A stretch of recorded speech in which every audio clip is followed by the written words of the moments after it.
I'm just going through that. There we go. And T, you talking today, right? Yeah. Oh Lord.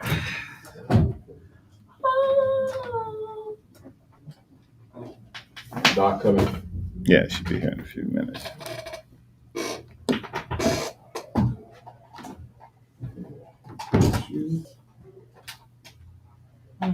Mm. Here you go. Mess up my hair, man. It's not screw up my hair, man. So we're gonna play this thing at the beginning of the show to get things up and going. So we're gonna open up the show like we normally do, then do a little small talking, and then we're gonna go into the actual clip and get things going. Welcome everybody who's watching us live. We'll be going live on the radio in a few moments. So tune in, keep us going. Stay right there. We're not going nowhere. We'll be right with you. Fatherhood initiative. What was the decision on JoJo's last night? They sensitive 14-2.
We come on every Tuesday on WOVU 95.9 FM right here in the heart of Cleveland, Ohio, in the Garden Valley, Kinsman area.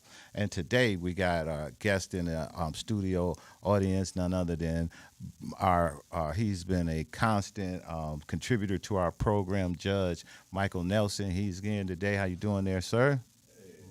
I'm doing great. How's Excellent. everybody? Everything is good. Dr. Burton is coming in on her jet like she always do. She flies in here every weekend for our show here, straight out of Solon. Dr. She Burton comes in on her special. helicopter and she lands on the roof and she comes flying in here to give us her knowledge every Tuesday, and she'll be right with us to get on in our conversation. So, Judge, before we jump into our conversation, we always give a little shout out to Unicorn. What's going on? Anything in the hood that's all good that we need to talk about? Fresh Fest, all of that stuff before we get going. What's happening? Yes, Fresh Fest. The 6th annual Fresh Fest just went down this past Saturday. I was the host DJ, and it was amazing. We had MC Lyte headlining. Shout out to Environmental Health Watch. Shout out to Red Off Farm. Shout out to DJ Red Eye and Wallace.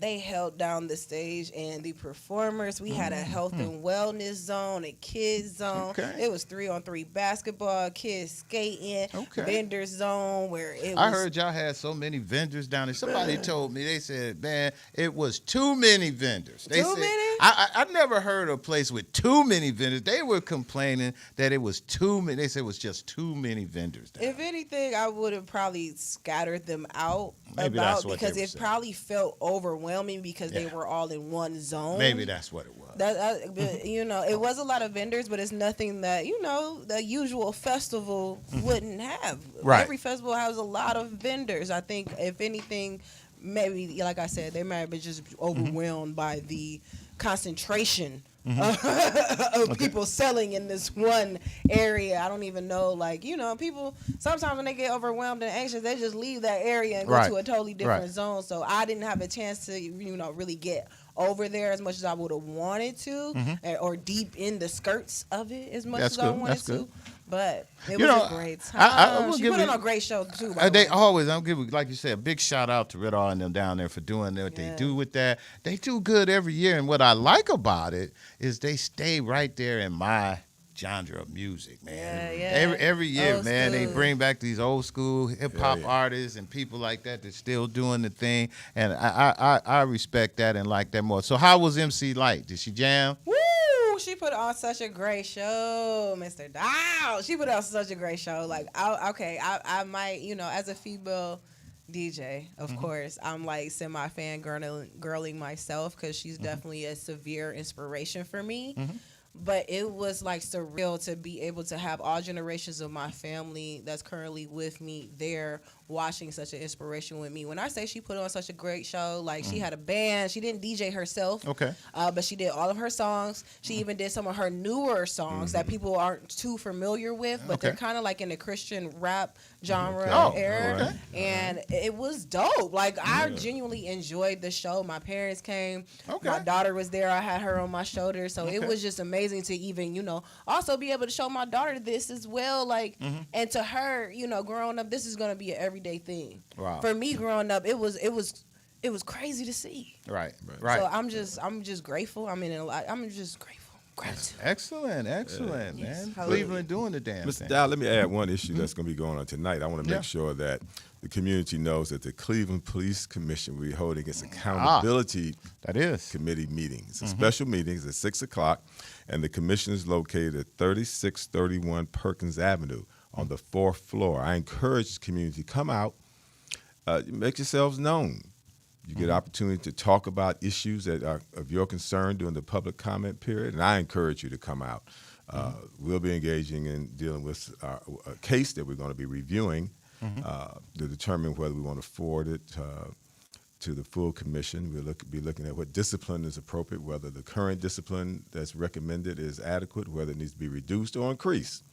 So come on out, 3631 Perkins Avenue today. Really quickly, do we At have 4 time to o'clock, fourth floor. update the people on where the commission is exactly? Is this going to be like one of their first reviews? Are they even reviewing things on a consistent basis? This would be its second review. We Okay. reviewed one before on that involved a search, and we found that the officer did conduct themselves properly. But now we have a new matter that we're going to be talking about tonight that may have a different outcome. Tonight. Tell the time and the address one 6 more time. o'clock, 3631 Perkins Avenue on the 4th floor. We're still evolving. We've added the mayor and the city council have added 7 new commissioners, of which I'm one, and I think that this new mix sort of makes the commission creditable, and that I think we're moving in the right direction. It's a work in progress, but it's moving in the right direction. Thank you. A couple other local news. We have a new councilwoman that's taking place in Cleveland Ward 3. That's Carrie McCormick's area. Carrie McCormick is stepping down as councilman of Ward 3. They divided his ward all up and chopped it up. That was one of the wards, and that wasn't the reason why he stepped down, but he decided he didn't want to be a councilman no more, and that was one of the things he did. But they put a young lady in there by the name of Lauren Welch.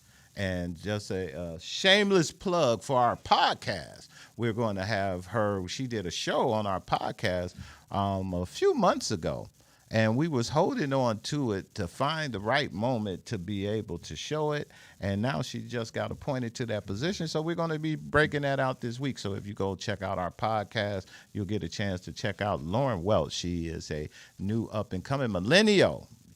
Uni, she's one of you guys.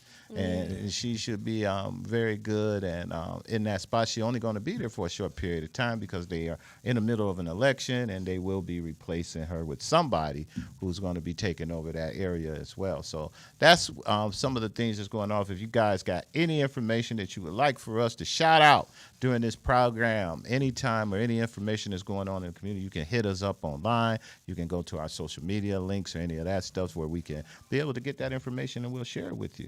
I do. Okay. Today is National Voter Registration Ah. Day. And if you Okay. have not registered to vote yet, if you need to change your address or any other information, whether you went from a man to a woman, I don't care what information it is, you need to update your voter information. You need to register to vote. The last day to register to vote is October 6th. I need y'all to understand how serious this is. I need y'all to understand how deep this really goes. We always talking about reform. We're always talking about dismantling. And while these things are taking place in real time right now, take advantage of this time and voice what it is that you want to see happen, not only in this country, not only in your state, but in your city by voting. That's all I have.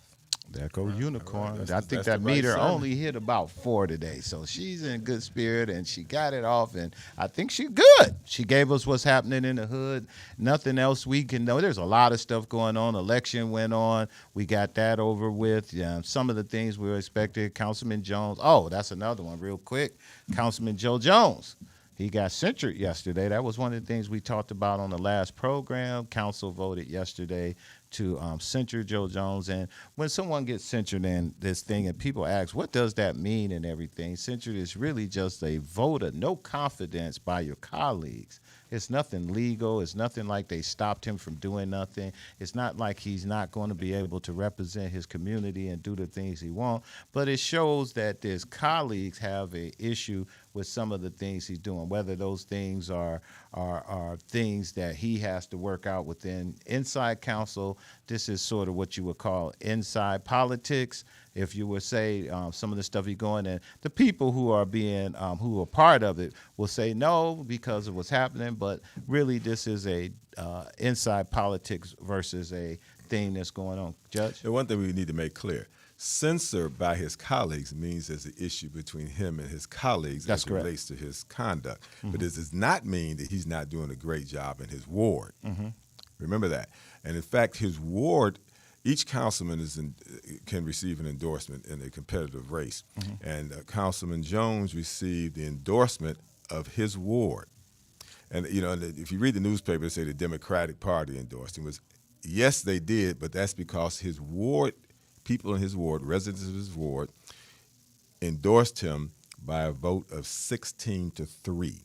There were 20 people who were eligible to vote for the endorsement between him and his opponent, and 16 out of those 20 people endorsed Joe Jones. So I don't want it to be that, yes, he's censored by his colleagues as it relates to his actions that they believe were improper at the hall. But in terms of his community, which is the Lee Harvey community, the residents of that community, not only did they endorse him, but they overwhelmingly voted for him in the primary. In fact, he was the leading vote getter citywide in the primary. That's correct. That's correct. So I just want to give that. Just want to clarify a few issues for you. So yeah, it doesn't mean Joe Jones is doing a terrible job in his ward. He seems to be, based on his residents, doing a pretty good job. But he got some issues. But he got some issues with them his colleagues down there, and in them the people hall. in the hall, and them staffers. They they see him coming. They like, oh my God, here comes Joe Jones. Yeah, that's where his issue is, downtown. That's a serious issue down there with them. So hopefully they'll be. But hey, that's one, as we will say, will continue because he has to get through that, and if he wins, he will be back. And when he comes back as the councilman, then it's something that Council President Griffin is struggling with every day. And that issue may be decided outside of the council chambers. There may be litigation. So it could be. You never know how that's going to end. You're 100%. Last but not least, we'll give a big shout out to former Congresswoman Mary Rose Ocar. She passed. And people who know her and folks around our age, Mike and older and younger, will know that Mary Rose Ocar was the first, I think she was Palestinian or Arab congresswoman. That's right. To be elected here in Cuyahoga County, and she served very well. I helped her and had a chance to work with her because she wanted to help her niece, Annie Ocar. And I helped Annie run for judge in the city of Cleveland, and she won, and she's down there. So they're just some nice people. I genuinely think they're really good folks. And from everything I know about her, read about her, and heard from her, she was a very young woman. So we want to give a shout out to her and her family. Our condolences go out to Mary Rose Ocar. And her niece, Judge Annie Ocar, carries on the legacy that Mary Rose established. Mary Rose is a friend to our community. As a matter of fact, she was a strong advocate, and we could count on her vote. She was a strong advocate. She and former Congressman Louis Stokes were very close, and Mary Rose was simply stated a friend, and she'll be lying in state at City Hall on the 19th. I believe it's she'll be there all day. Okay, and they're doing the plans now, but she'll be lying in state on the 19th. And residents of this community, her congressional district, and others will be able to visit. Her body will be laying state on Friday. Excellent. Well, that's what's happening around Cleveland. What we're going to do, we're going to take a quick little break, and when we come back, we're going to get into what our conversation is about today. Our conversation today is we're going to talk about freedom of speech. Is it really free? And what is speech? I guess, we're going to try to figure that out. And if you'd like to comment, be a part of that, all you have to do is leave a comment on the line. We got people who are looking on our social media who will get those comments in, and we'll make sure we get those up. And if you'd like to leave any of that and be a part of our show, please do that. You can follow us on YouTube, Facebook, Instagram, LinkedIn. We are live everywhere. And you can tune to us on that iHeart, because we're on WOVU, streaming live on iHeartRadio as well. So you ain't got no excuse not to hear me. You hear me? We'll be right back. Get ready, Cleveland. It's your turn to speak up. Call in and tell us what's on your mind. Join the Strategic Moves with Kenn Dowell radio show on 95.9 FM WOVU or stream live at WOVU.org. Let's make your voice count. Let's go. Support for WOVU 95.9 FM comes from HIP Cuyahoga, connecting residents with information and resources that support healthier living. HIP Cuyahoga highlights the impact of simple habits like drinking more water, getting more rest, eating more vegetables, or spending more time with family. Learn more at hipcuyahoga.org. That's HIP Cuyahoga.org. Powered by the Centers for Disease Control and the Cuyahoga County Board of Health. Support for WOVU comes from the Alzheimer's Association. In the fight against Alzheimer's, now matters more than ever. Because now we have treatments that could change everything. But now is no time to stop. Now we've got momentum, so now we use it. Now we seize the moment. Now we turn the tide. Now we make a difference and make some noise. Now is the time to get up, get out, and join the movement. At the Alzheimer's Association Walk to End Alzheimer's, held in over 600 communities nationwide, and we need you with us. Because now is the time for hope. Join the fight at alz.org/walk. California, WW 95.9 FM is now worldwide on iHeart. Stay tuned for more great conversation, important information, and the best music right here at 95.9 WOVU. Our voices united. Support for WOVU comes from the Legal Aid Society of Cleveland. Since 1905, Legal Aid has offered free civil legal services to individuals and families with low incomes across Northeast Ohio. Their work includes support with housing, domestic situations, and public benefits. Legal Aid serves clients in counties including Cuyahoga, Lorain, Ashtabula, Lake, and Geauga. More information is available at www.lasclev.org.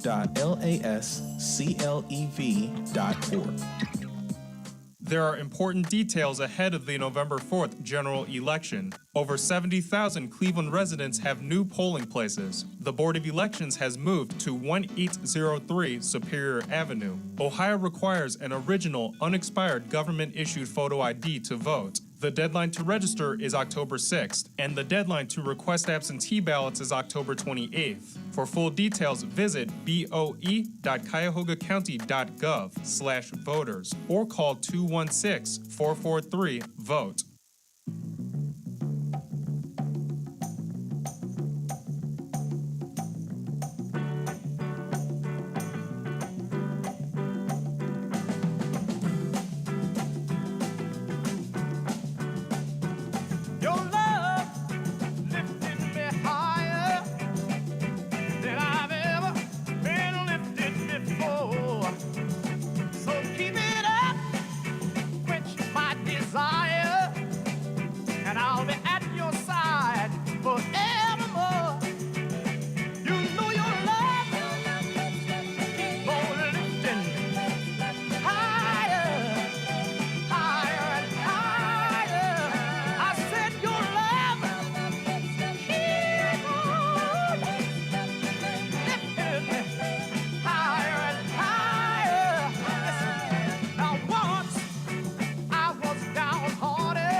It's time to break down the law like never before, bringing you the facts, the insight, and the hard-hitting truth. Buckle up, Cleveland. All right, we're back, and Dr. Burton's airplane landed. She's here. I told y'all, she comes flying in here. She made it in here. Doctor, how you doing? I'm doing good. I'm doing good. What's up with you, man? What's going on? Nothing much. I wanted to dress like Judge Nelson today. I see. Look like y'all matching today. No, I wanted to be fancy today. Yes, I see. Yeah. How Judge is writing the book. How's your book writing going? I mean, the doctor.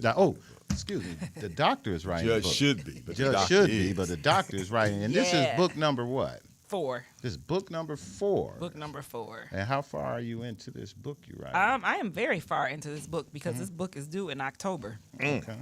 So I have to be far. You got to hurry up because I need your help. Right. Oh, man. This book is due. Well, it's going to be a while because I just got edits from my other book that was due in February that I got to circle back and make those changes and turn that back in.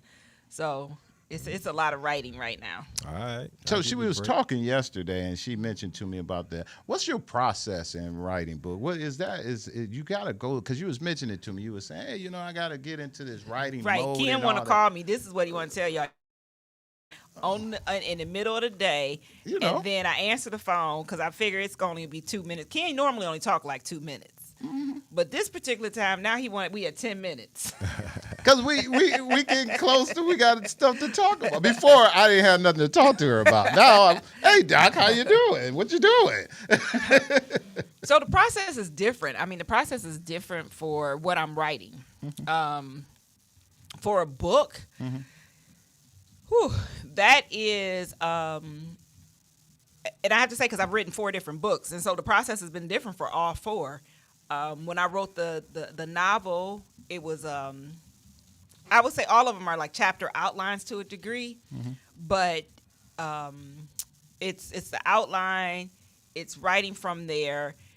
But I was intentional with these last 2 books that I wanted to work with an editor as I wrote, versus writing and then kind of that. So I was intentional that I wanted a great editor with a publishing company. So that was kind of intentionality with these last 2. But one of the big things is because this book is more academic, and even with anything with writing, is my days can be interrupted. Because once I sit down and start writing, I have to write. If my day is interrupted, then it messes with your mind. And once your mind is interrupted, you can't get back into the flow. And so I could have a whole day with nothing to do, but if one thing throws it off, it can mess up my thinking process, and I can't get anything done. So that's why I've been very strategic that Tuesday is my meeting day. It's my out of day. Since we do the radio show on Tuesday, this is blocked off, and this is the other day that I schedule meetings around on Tuesdays. Okay. So it's the day that I do no writing. I don't do any writing typily on Tuesdays. So do I have to turn my TV off? Well, I mean, unless you can concentrate with your TV, but that doesn't work for me. So you like to be somewhere real quiet. I have to be. And real serene. And I have to if be. you can go away, you'd love to go away to do it, huh? Yeah, like I was in Jackson, Mississippi last week. And so being in Jackson, I spent several days where it was just writing and nothing else. But I also know, and this goes back and coming with that student lens, and I just left a meeting talking about students, but how I learned to study as a student. And so learning what type of student I was is also the same type of writer. So I was that student where, and y'all know, remember all the standardized tests. Well, I scored out the wazoo in math and science, but in reading, I always had the lower scores. And one of the reasons is because with reading comprehension, I have to be in complete silence in order for me to comprehend. So it has to be a quiet room, a study. Nobody can talk to me, because even if you talk to me, it's going to veer, and I'm going to go elsewhere. And so I write the same way. Wow. Yeah, so that's interesting. So as y'all know, don't bother. She ain't Don't in the bother mood. She me ain't trying to Monday head. through Sunday, except on Tuesdays. Except on Tuesday. All right. Well, we here and we got her here today. She done flew in. She got us in on her schedule. We got a lot to talk about today. This conversation is all about freedom of speech. Is it really free, and who are the people who actually get to benefit from it? So, Lateef, we got some beam footage we're going to roll today to get this conversation started. Can you got us up and rolling? Hit that. To be murdered. But I'm overwhelmed to see the nation's flag You get some back. fly at half staff for a man who was a proud racist and spent his entire life sowing seeds of division and hatred into this land.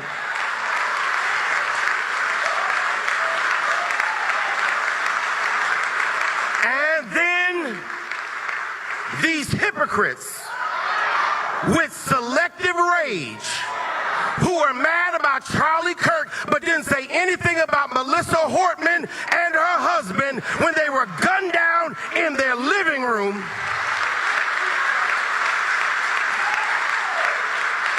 Tell me that I ought to have compassion for the death of a man who never showed compassion or respect for my life.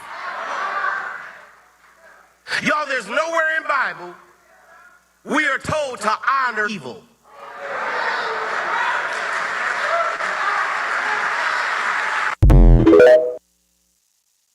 All right, there it is. That's going to set the tone for our conversation today, and that's all about is that Charlie Kirk, conservative, was assassinated, I believe, last week or the week before last, sometime around then, and there's a lot of talk and everything that's going on around the conversation of freedom of speech. There's been a lot of folks who are really scared to talk about subjects and things of this nature. We done looked at and witnessed a councilman in Fairview Park who wrote something on his private social media post in regards to Charlie Kirk, and he was asked to step down, and he stepped down from his post. I believe there was a teacher in Cleveland Heights who wrote something on their personal page in regards to their feelings about how they felt as it relates to how the government and others are celebrating the death of Charlie Kirk, and the vice president going to pick him up in the Air Force Two and bring him in. They're arguing to try to get him, as you say, for Congresswoman Okar Lyon State. They're trying to movement to try to get him to Lyon State in the Capitol. It's a lot of movement towards that. But the question that we're putting out there is this freedom of speech that everybody say we all have, and the ability to do it. And what kind of gets me on it is that if everybody's okay with Charlie Kirk, and the government seems to be okay, Donald Trump and everybody seems to be okay with the fact that they want us to accept what he was saying was his ability to have that right and to be that, how come everyone else who uses that same tactic or uses their freedom, because it's not a tactic, it's excuse me, it's something that we have. So if everybody else can have that same right and freedom, how come it's questioned, and how come people are actually losing their jobs and things behind that? So today I got two of the smartest people I know in the studio today, and we're going to talk a little bit about that. We got Judge Nelson, and we got Judge. I'm going to keep calling. Maybe that's what you need to do with you. I got a job for you. A judge? That requires I got to go back to school, and I ain't going back to no more school. I got a job for you. All right. If they not gonna hire me with the credentials I have right now, it's not happening. So we got Dr. Burton and we got Judge Nelson, and we're gonna sit in here and we're gonna try to tackle this discussion a little bit. Freedom of speech. Who has it? Let's start with you, Judge. Well, there are two issues, two constitutional amendments I want to point out to you. First, the First Amendment to the United States Constitution. Congress shall make no law respecting an establishment of religion or prohibiting the free exercise thereof, or, now this is the bold line, or abridging the freedom of speech or of the press. In the Ohio Constitution, it says, freedom of speech of the press of every citizen may freely speak, write, and publish his sentiments on all subjects, being responsible for the abuse of the right, and no law should be passed to establish, restrain, or abridge the liberty of speech. Now, that's your freedom of speech. But there are consequences in some cases for exercising freedom of speech. So let me exercise my freedom of speech right now as guaranteed by both the United States and the Ohio Constitution. I don't give a hoot about Charlie Kirk's death. I could care less. People die every day. Mm-hmm. It's not about his death. Is he worthy of our honor by the life he lived? And I say, hell no. No. With an underscore, quotes, parentheses, and asterisks. Okay. All the way down the line. His life is not worth celebrating unless you are a hateful and you are despising poor, needy, and your neighbor. His speech was his life. And that kind of life is not the kind of life that's awarded with prosperity or long life. Those are my evangelical friends who are having a heart attack about Charlie Kirk being despised by most of us. Read your own Bibles. It talks about his behavior and conduct, and it says it's not rewarded. So believe what you're going to believe, or take your Bible and do like Donald Trump. Turn it upside down so you can't read it, and set it on fire. Because you are hypocrites. He did nothing noble. He wasn't Martin Luther King or John Lewis. Now, if they wanted to give him his body a ride on Air Force Two, then fine, he was their boy.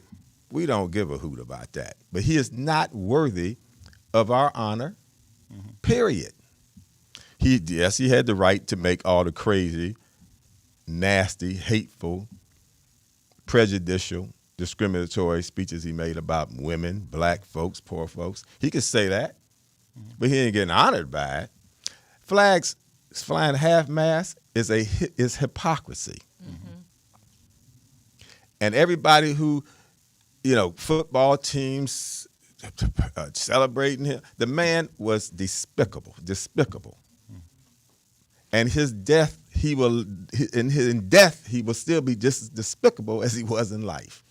Doctor, put that out there, folks. Doctor, what's your view on this freedom of speech? Well, I think that I'm listening to the judge, and when the judge just read the First Amendment and an Ohio Constitution, is that freedom of speech. What does that mean? And I go there because that's the issue, is that freedom is limited to those who it wants to be. Right. And so when we don't have freedom across the board, then we really don't have freedom of speech. We don't have freedom of anything. And that's why it's hard when you talk about the Constitution and the First Amendment. We should be protected by freedom of speech and to be able to say anything. But when you don't have freedoms, what guarantees us the right to be able to say what we want to say? Because the bottom line is we cannot say what we want to say that's against the majority, that's against normalized perspectives of normalized not being right perspective. And I think I go back to, it's just interesting to me why, and I go to just here, why is Charlie Kirk being celebrated? And that's the question. I mean, literally, even if he was not spewing hate, what has Charlie Kirk done that? Not Ken, we on the show and you got phones ringing. No, but what has Charlie Kirk done that determines that there needs to be a celebration? We didn't celebrate Malcolm Jamal Warner like this. No, we didn't. And I'm really trying to understand, outside of him being your boy, outside of him being a racist and falling under the category of many other folks, Christian nationalists, which is Christianity shaped in white supremacy, what has he done that warrants a celebration? Let's remove. Let's remove the racist comments. Let's remove the hate. What has he done? Right. And because if you remove the hate and the racist stuff, it ain't much left. I almost lost my Christianity on the radio. Lord have mercy. He ain't done anything. It ain't much left. Right. And so that's my point when we talk about freedoms and freedoms of speeches. We asking ourselves, why are you even celebrating him?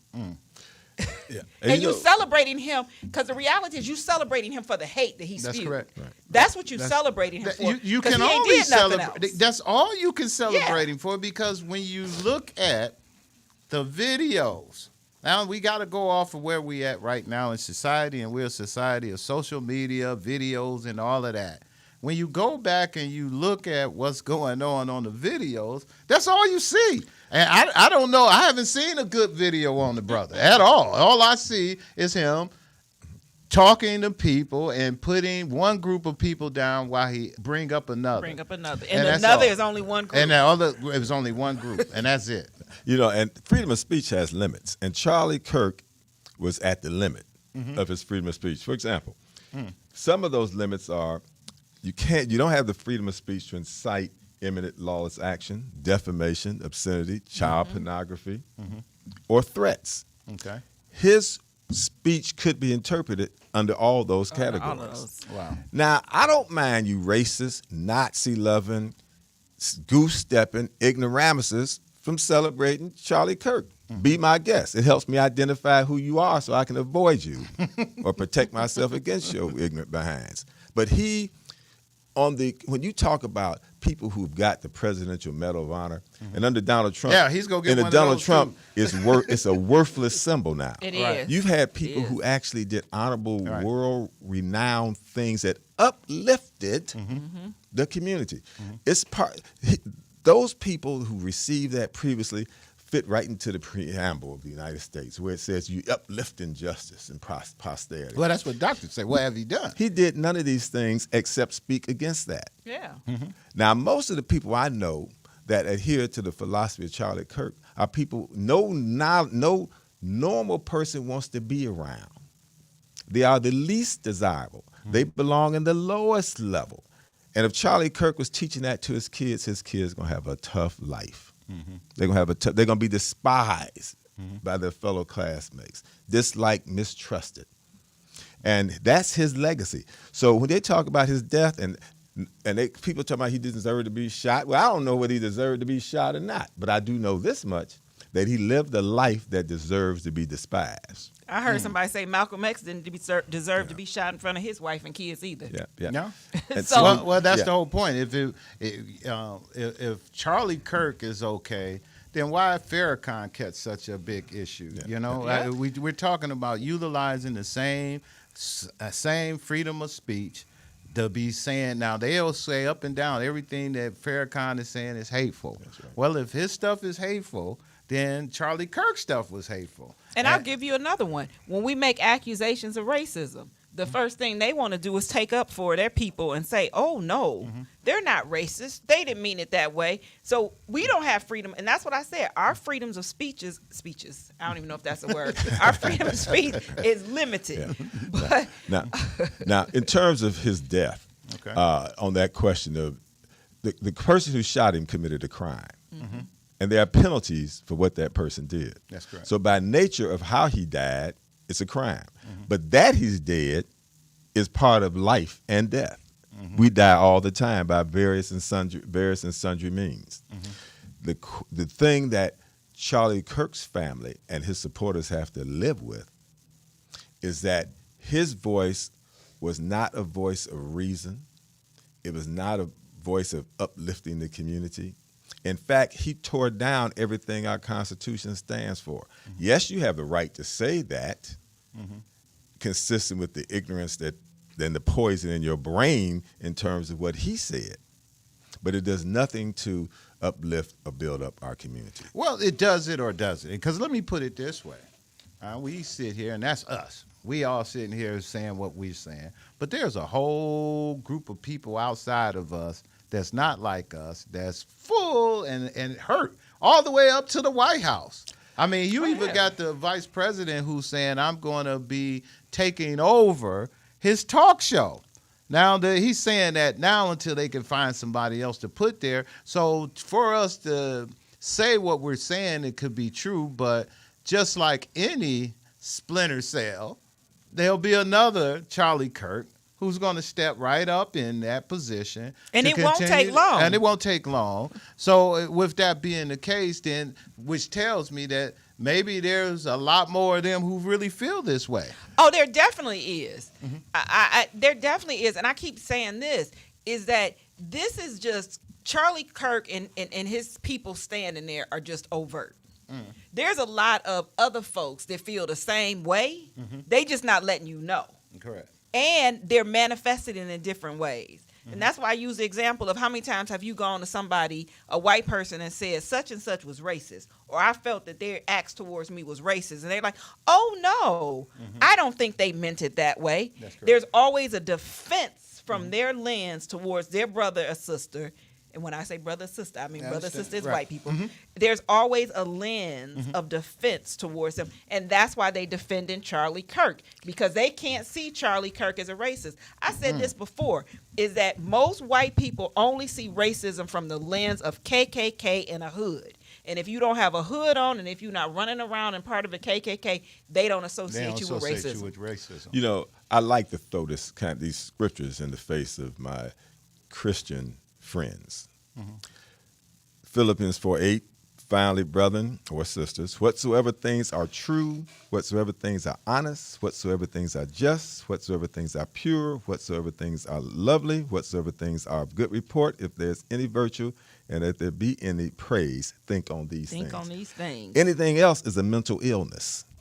It's not only a spiritual illness, it is a mental illness. And if you dwell on things outside of the context mentioned in that paragraph, you start thinking about things that distort your brain. The people you just described, Dr. Burton, are people whose mindset has been distorted and their vision blocked, so they can't actually see the reality of their conduct. Exactly. And they don't believe. You can't convince them of things otherwise because their hearts are hardened and their minds are totally destroyed. And it's going to take a real missionary to the United States to convert them to the things we're talking about. So I believe that we need a missionary field. Because the United States is a missionary field in need of somebody coming in here and turning them back to things of virtue, because our country is lost.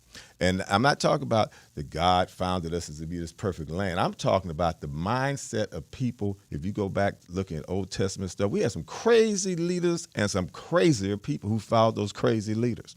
And we now evolved ourselves back into that mindset before you gain consciousness and common sense. And it's getting worse because pivot to just another part of just everything we're going through. Watching the news this morning, and I saw out in Lake County, I think, or Lake High School or something, there was a student who filed, a cross-country student, who filed a complaint because the coach was praying and wanted the team to pray before they do their things. And, you know, anybody who been playing any kind of organized sports, especially for men and boys, and that's been part of the tradition of prayer before every time, especially in football, anything you were going to get out there and get really physical and can end up getting injured and hurt. Coaches really took into that, and that was part of their thing. But in Lake County now, there's a thing that's on where they're saying now was an organization from Minnesota that came in that actually complained against that. They actually came in and they are against prayer. They were like, you know, you shouldn't be praying in school. You shouldn't be doing none of the stuff in school that you shouldn't be doing in that regards. And they got that stuff cut out. And the citizens of that community, even though they got 1,100 signatures to say that they wasn't going to do that, they ended up doing that anyway, and they passed it. So now this is what the deal was. They say you can pray in school, but the coaches can't do it. They said the reason why the coaches can't do it is because if you're a student and you didn't want to pray and the coaches is praying, it looks like somebody's authority making you do it. So now they're not doing that. So I guess the point I'm making is that, like the people say, it's an organization all the way from Minnesota that came into this town that bought this in there, and they stripped them away from that. So to your point, everything that we supposed to be doing, and you are speaking about Scripture, and Charlie Kirk, and they are standing on Scripture, and they got preachers and everything standing on all of this, but everything they are against is totally anti-Scripture, man. And I just don't get it. Think about another way.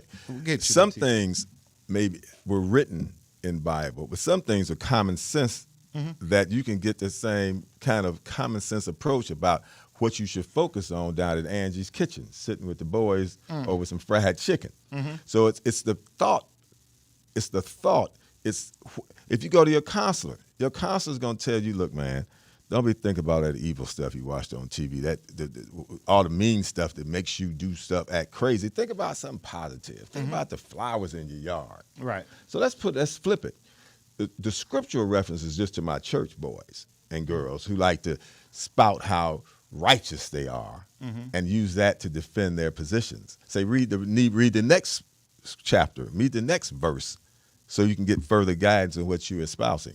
But the thing is about common sense. We are a country of laws for a reason. The laws are designed to protect us. The Constitution gives you certain freedoms underneath those laws.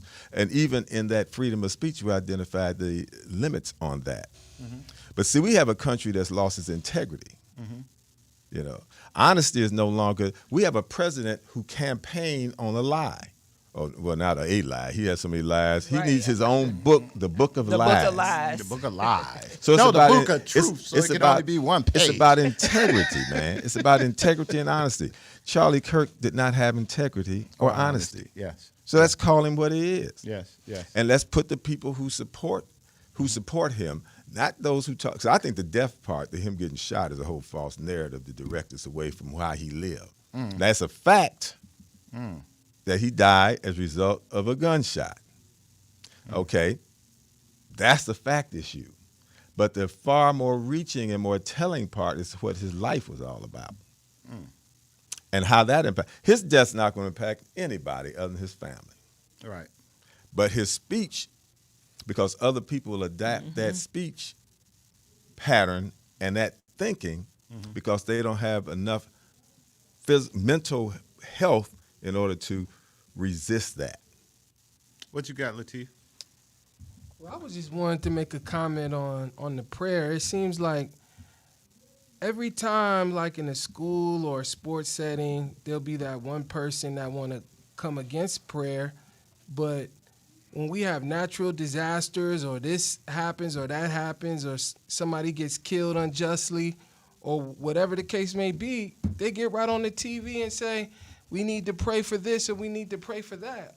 From, government to whatever institution feels it's the time for prayer. So I think it's a lot of hypocrisy with people going against prayer because they only don't want to pray when it's convenient for them, but then they want to pray when it's convenient for them.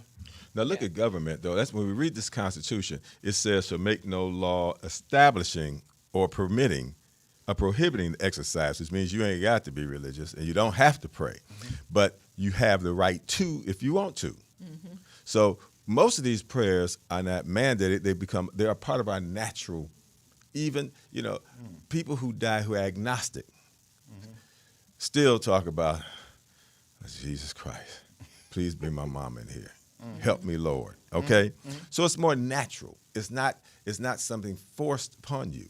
So there's that balance. But you know what? And this is why I'm saying things are so crazy. Because I don't know about y'all, but when we were in school, it was always a Jehovah's Witness. It was always a Muslim, or somebody. When the teacher said we're going to do the Pledge of Allegiance, they would sit there and we all look up like, why she ain't standing up? She'd be like, I'm Jehovah's Witness or I'm Muslim.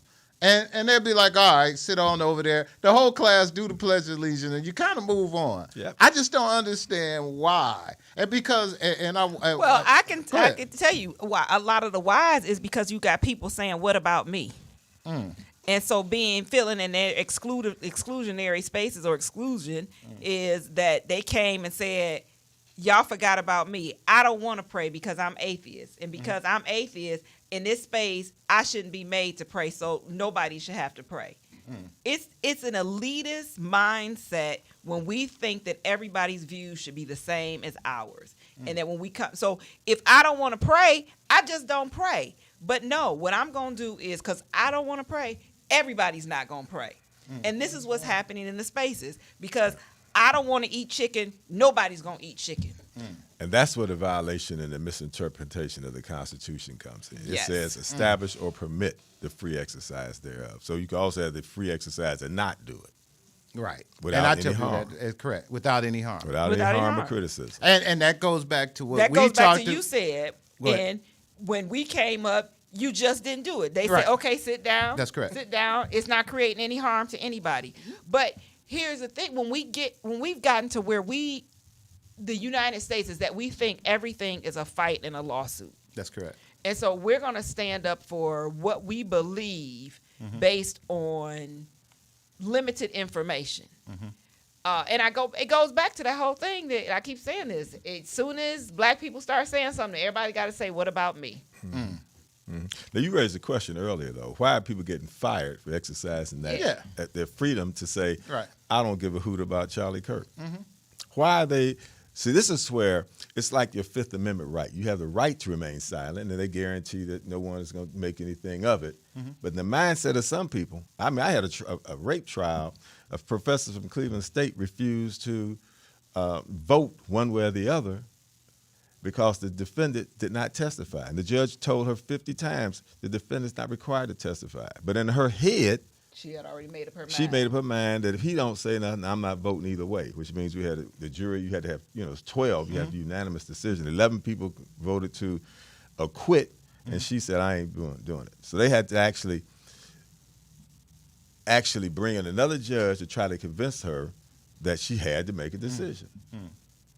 But she would refuse to do it. So by the same token, yes, you have the right to freedom of speech, but it's really determined how free you are by the norms of the people around. So that's exactly what I'm saying. Because here's the other thing, talking about what Judge Nelson just said, is you have freedom of speech determined by the norms of the people that are around you. You look at the teacher.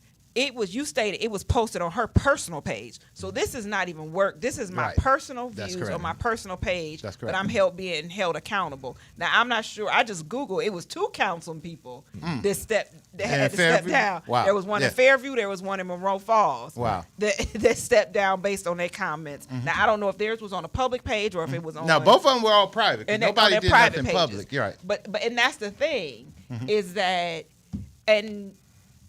you are freedom of speech is within the norms of what you occupy. Well, that started out when I talked to the judge and was calling you guys, letting y'all know what we should talk about.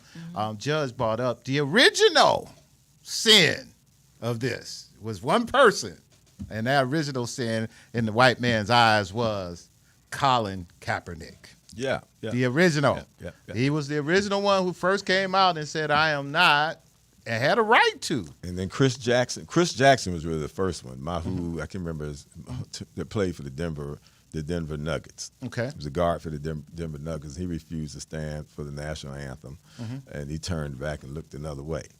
And he played until they finally got him out the league. But there have been numerous public figures, and I consider athletes to be public figures, who've exercised their right as guaranteed under the Constitution, that have paid a tremendous cost. I think of Tommy Smith and John Carlos when they raised their fists, and Avery Brundage almost had a heart attack because these 2 Negroes had the audacity to raise their black gloved fists at the Olympics.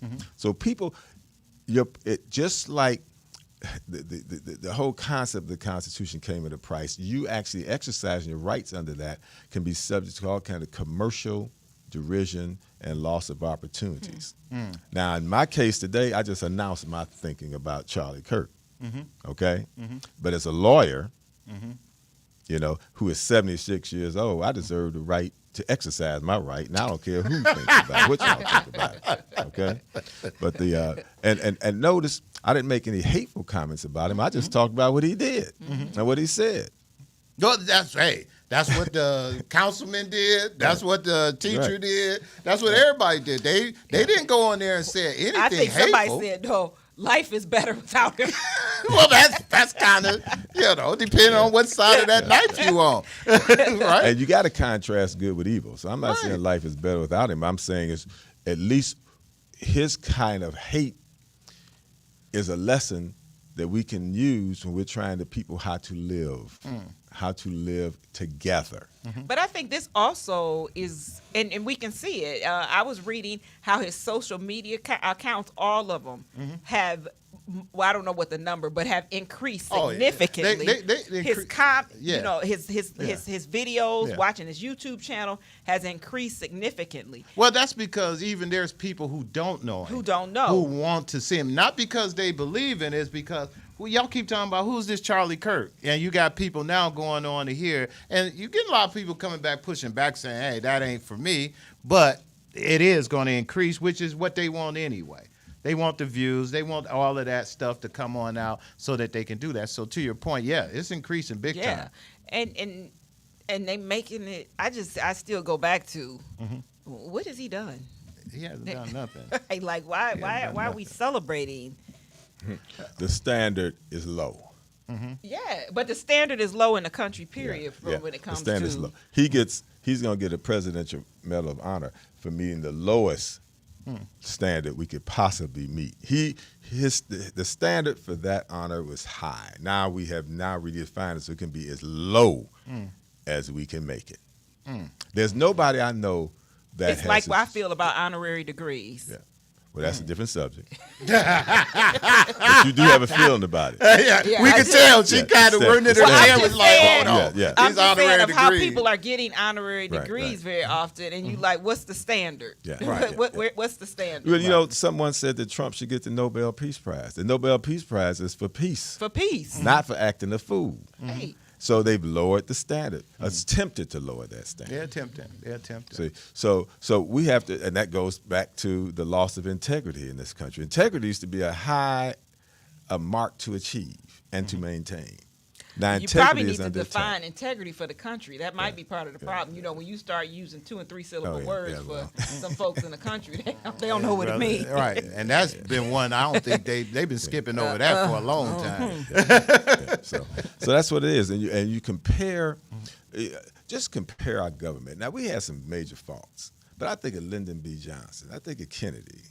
You know, I think of how they adjusted to things. I think of the best president of our lifetime, Barack Obama. Just compare his speech and what was required of him, and then compare this bumbling president we have now. No, that's a whole nother subject who's too. number one. I don't even think you can compare him to anybody. Yeah, that's a whole nother subject. You can't. too. I mean, you really cannot compare him to anybody, and it's just. It shows you just the game of wealth and power. Yeah. So, hey, people, we're whirling down to our end, and we do this to every show because we don't just like having people.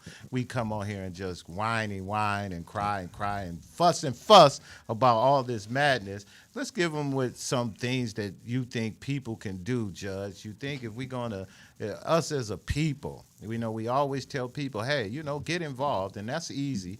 And we're going to tell y'all to get involved because we think y'all want to get involved. Anything else you think we could be doing, and it don't have to be that, just as us as people can do better at to try to help us be better prepared to deal with these kind of things. Dr. Burke was talking about the book she's writing. As we were growing up, we were encouraged to go to the library to read, and to read books that would uplift us, but expand. The problem with Donald Trump, his vocabulary runs out after 8 words, and then the word beautiful shows up predominantly. I mean, he's because he's out, his language ability is done after 8 words. What do you say, after beautiful? It's done. And so then everything's become, that was a beautiful car window that I saw.